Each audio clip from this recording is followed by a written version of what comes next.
दोस्तों, ना नौमन तेल होगा ना राधा नाचेगी, ये कहावत तो आपने सुनी ही होगी। तो क्या अब महिला आरक्षण भी ये कहावत बन जाएगा, क्योंकि इसके लिए परिसीमन जैसी असंभव सी रिक्ति शर्त रखी गई है। संसद का 3 दिन का विशेष सत्र बुलाया गया महिला आरक्षण को प्रभावी बनाने के लिए। उसमें 131वां संविधान संशोधन विधेयक लाया गया, लेकिन वो भी पास नहीं हो सका। समझते हैं गरिमा मैडम से इसमें क्या बाधाएं थी। जी, देखिए, विरोधी दलों को मुख्यतः 4 बातों पर आपत्ति थी।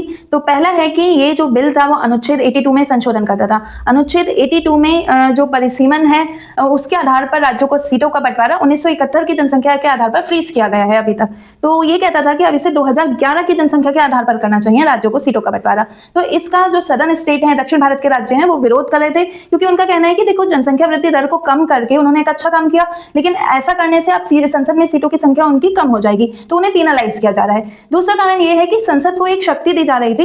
अभी क्या होता है, अगर राज्यों को सीटों का बंटवारा करना है तो उसके लिए एक संविधान संशोधन की आवश्यकता पड़ती है।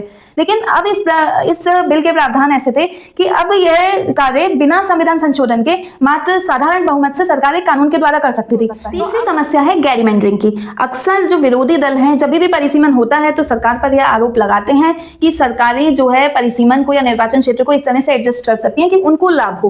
तो क्या होता है गैरमैंडरिंग, इसको समझते हैं। तो आप एक इमेज देख रहे हैं, उसमें जो पहला बॉक्स है उसमें ग्रे कलर से एक समुदाय को दिखाया गया है और रेड कलर से दूसरे समुदाय को दिखाया गया है। तो अगर हम परिसीमन वर्टिकल आधार पर करते हैं तो आप देख रहे हैं ए और बी दोनों निर्वाचन क्षेत्र में ग्रे कलर के समुदाय की बहुमत मिलता है और उसकी सरकार बनेगी। लेकिन अगर हम परिसीमन हॉरिजॉन्टल कर दें तो ए निर्वाचन क्षेत्र में तो ग्रे कलर की सरकार बनेगी, लेकिन बी निर्वाचन क्षेत्र में जो रेड समुदाय है उसकी सरकार बनेगी। तो हमने केवल परिसीमन या बाउंड्रीज को चेंज करके ही क्या करा, सीटों को हेरफेर कर सकते हैं। तो अक्सर सरकारों पर ऐसा आरोप लगता है कि वो इस तरह से सीटें एडजस्ट कर सकती हैं। अन्य आरोप है कि लोकसभा में सीटों की संख्या बढ़ाई जा रही है, तो ऐसा करने से जो राज्यसभा है वो कंपैरेटिवली उसका प्रभाव कम हो जाएगा और इसको लेकर भी लोगों को समस्या है। एक और बात कही जा रही है कि जो सीटों की संख्या बढ़ाई जा रही है वो एक पुरुष वर्ग के डोमिनेंस को दिखाता है कि पुरुष वर्ग जो वर्तमान में लोकसभा की सीटें हैं उनको छोड़ना नहीं चाह रहा, और जो महिलाओं को 33% सीटें एक्स्ट्रा देनी है तो उसके लिए अलग से सीटें बढ़ाई जा रही हैं। तो इस पर भी जो विरोधी पक्ष है वो अपनी आपत्ति दिखा रहा है। तो ये कुछ कारण थे जिसकी वजह से यह विधेयक पास नहीं हो पाया।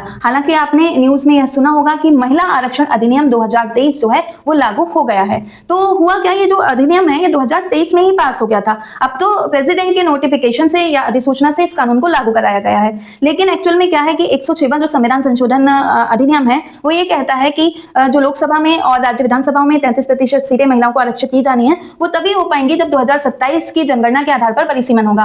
और अगर परिसीमन नहीं होता है तो इस कानून के लागू होने के कोई मायने नहीं रहेंगे वास्तविक स्तर पर।